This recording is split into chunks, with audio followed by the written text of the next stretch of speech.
Bueno, Miguel Ángel, pues muchas gracias por aceptarme la entrevista. Nada, faltaría más. Y por las fotos para mi página web. Bueno, espero que sea una buena página web. Gracias. De juego.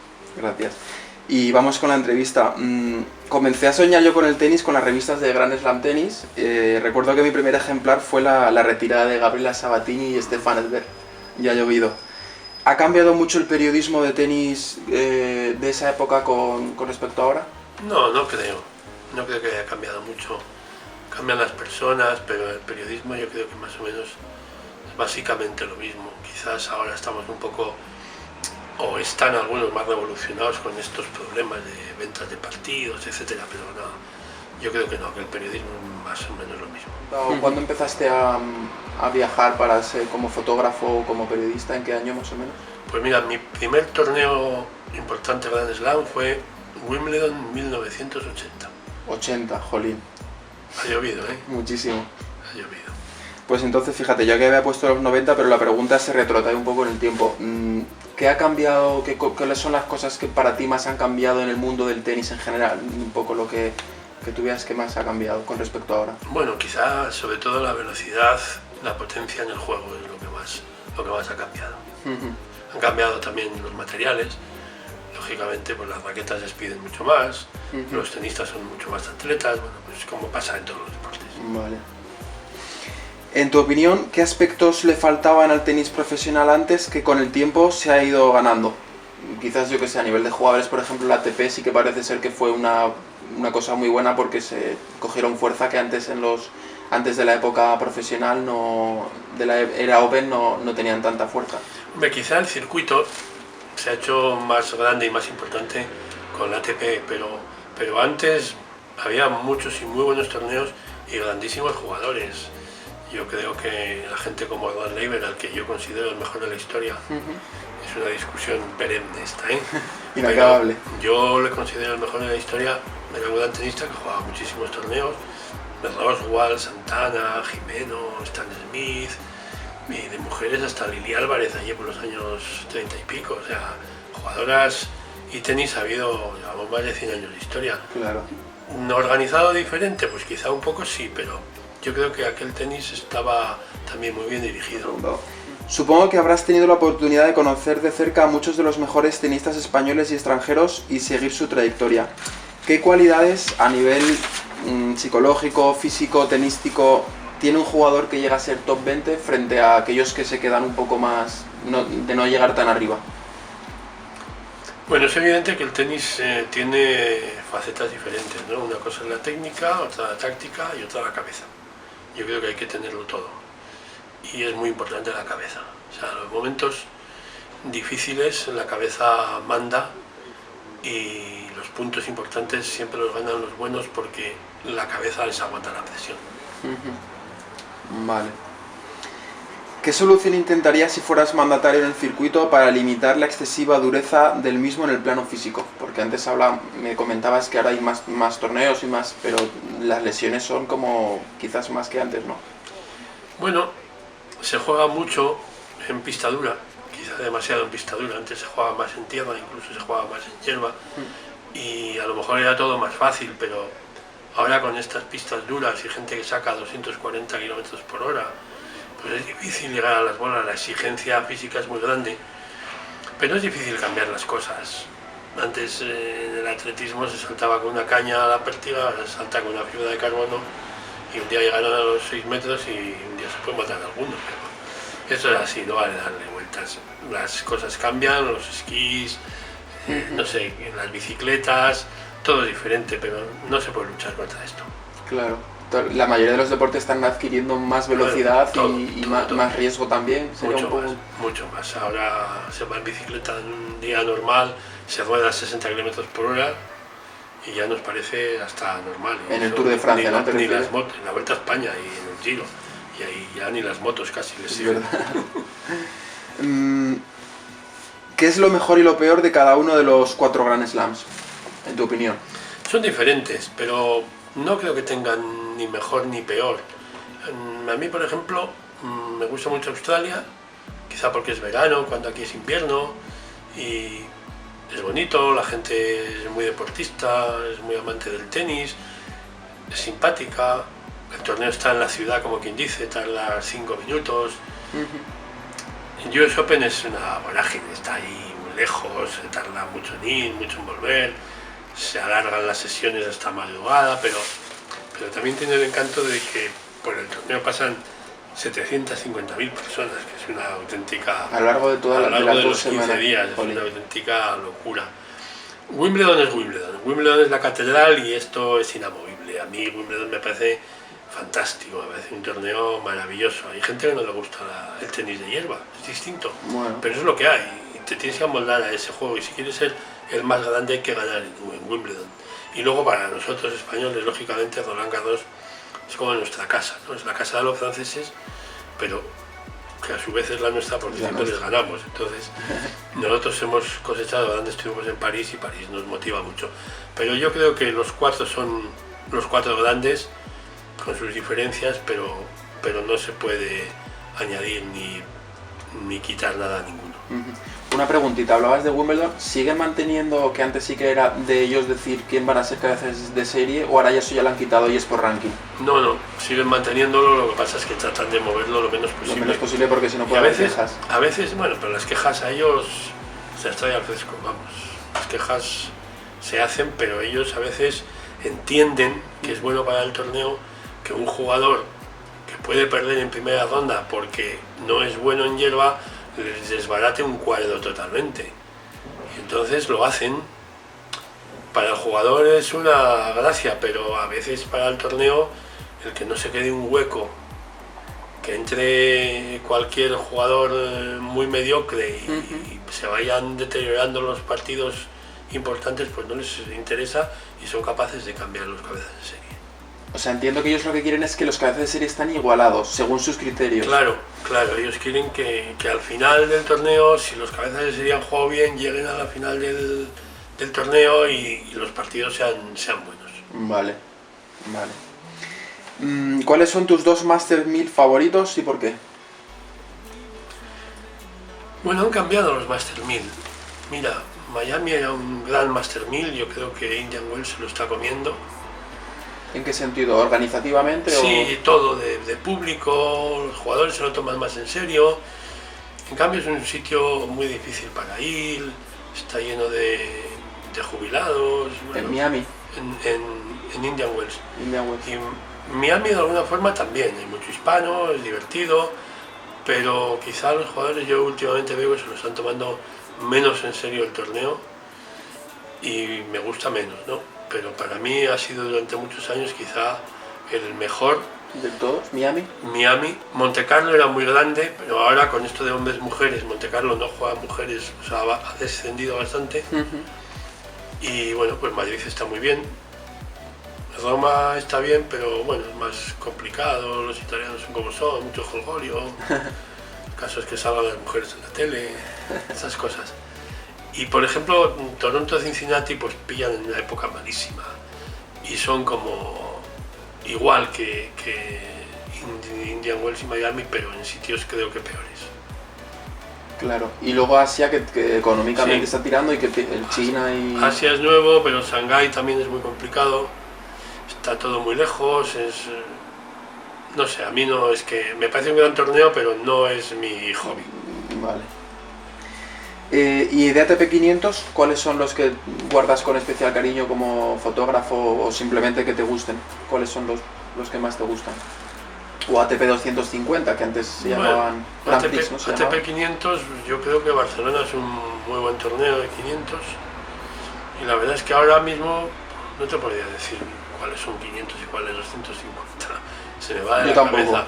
La verdad es que como además no me da tiempo a todos, pues no sé, supongo que Acapulco es un torneo que está bien, era en tierra, lo han cambiado a cemento porque va antes de Indian Wells y Miami, pero es un buen torneo. Muy bien. Hay una iniciativa hace un tiempo que reimagina el tenis que pide un mayor apoyo económico para los jugadores de los torneos futuros.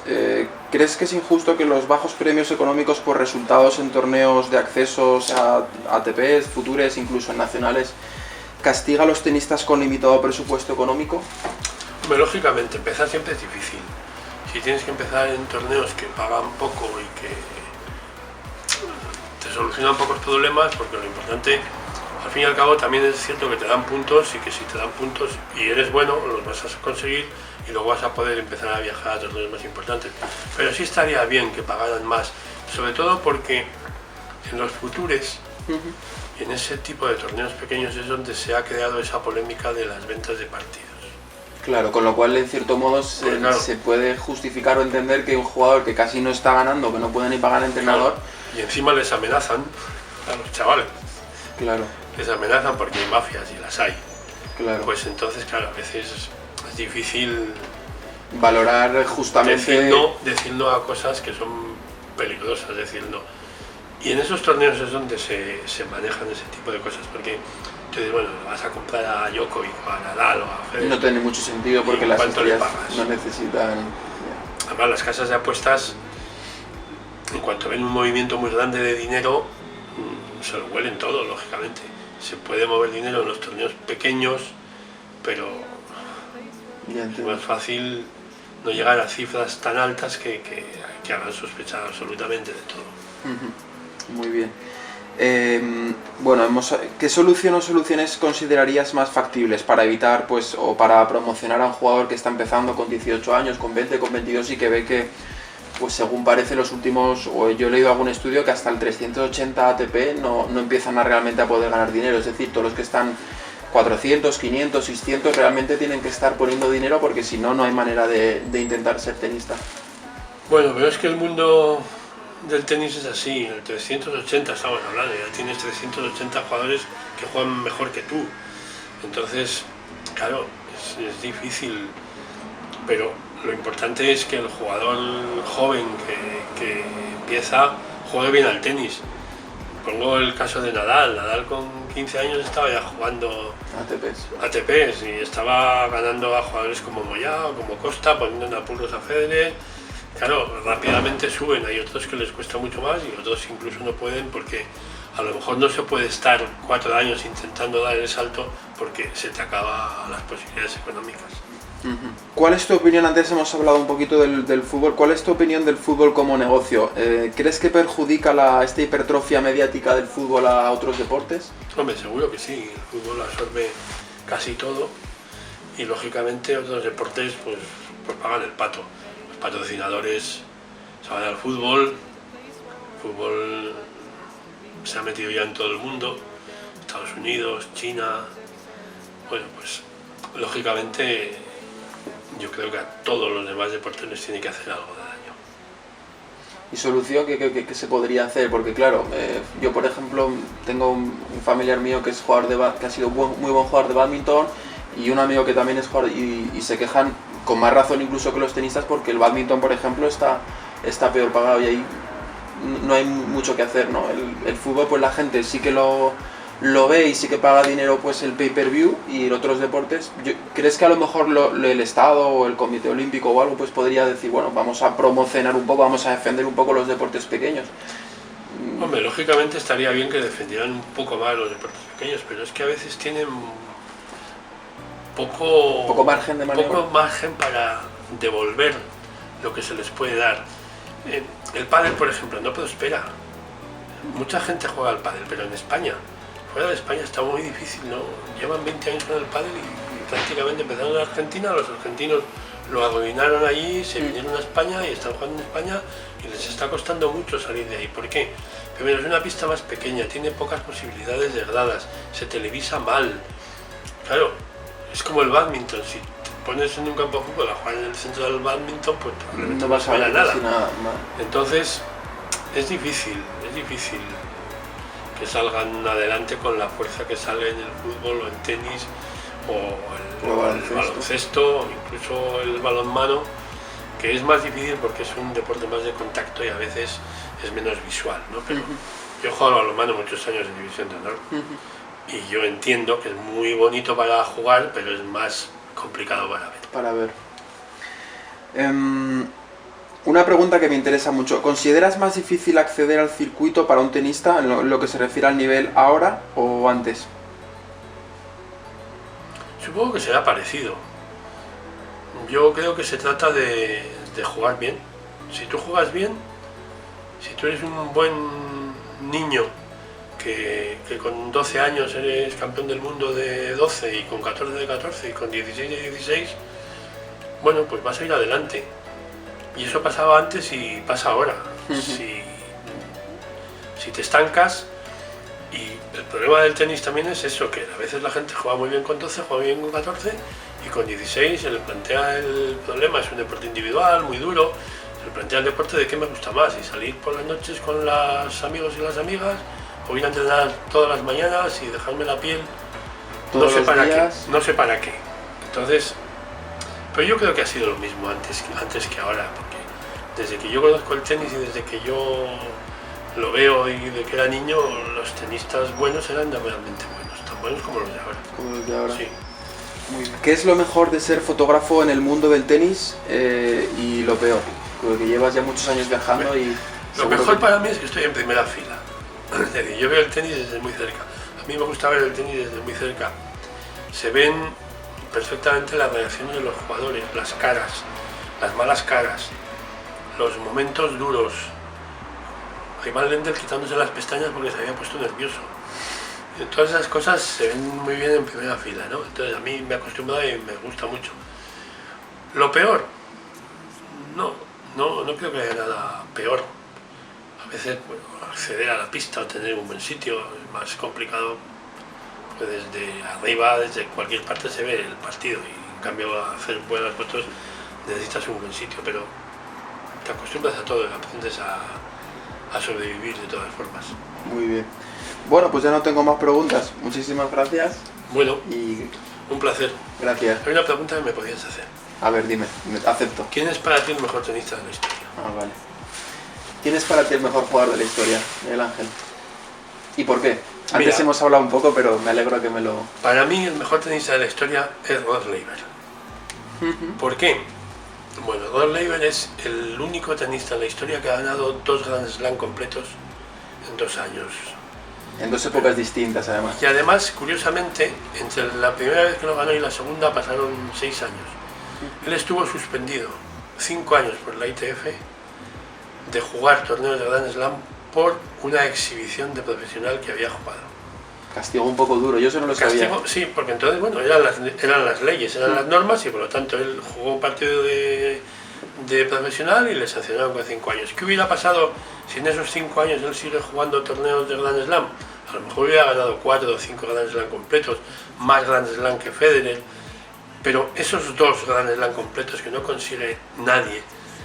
Djokovic el año pasado fue a por ellos y se le cruzó Wawrinka en París. A Serena Williams se le cruzó Vinci el año pasado en el US Open, y este año se le ha cruzado Kerber en Australia. En las mujeres, Steffi Graf sí que ganó un Grand Slam completo, incluso un año que ganó medalla olímpica, pero tampoco lo gana nadie. Es decir, es muy difícil ganar los 4 grandes en un año. Considero que Djokovic está en condiciones de poderlo lograr. Vamos a ver si es capaz de hacerlo. Y al hilo de esta pregunta que me contestas, de estas trío de ases que son Nadal, Djokovic y Federer, hazme una pequeña... ¿Cuál es tu visión de ellos? ¿Realmente puede haber...? Yo tengo una opinión, pero ya que la entrevistas a ti, ¿cuál es tu opinión respecto a esto? ¿Quién es el mejor? ¿Quién es el...? ¿O son distintos? Son distintos. Federer es el tenis fácil. Federer es un tipo que para él jugar al tenis es como... beberse un vaso de agua. Beberse un vaso de agua. Él sale a la pista, saca, volea, pega un revés impresionante, una buena derecha, pero en 4 bolas se acaba el punto y al siguiente, y al siguiente, y al siguiente. Nadal ha sido una lucha constante. Ha tenido que luchar, ha tenido que trabajar, las lesiones, todo, pero a pesar de todo ha conseguido muchas cosas. Es un grande de verdad y tiene muchísimo mérito. Y Djokovic, que llega un poquito más tarde, pues en estos momentos es sin duda imbatible. Tiene todas las características importantes, es un atleta, maneja todos los golpes, es súper rápido, y creo que va a ser difícil batirle en estos momentos. Por lo tanto, vamos a ver hasta dónde es capaz de llegar, porque yo sí creo en Djokovic que pueda conseguir los 4 grandes el mismo año. Veremos, porque ya digo que a veces se cruzan las cosas por el camino, no puede ser, y es complicado, pero los 3 son 3 grandes, cada uno con su estilo. Muy diferentes. Muy bien. Pues muchísimas gracias. Nada, faltaría.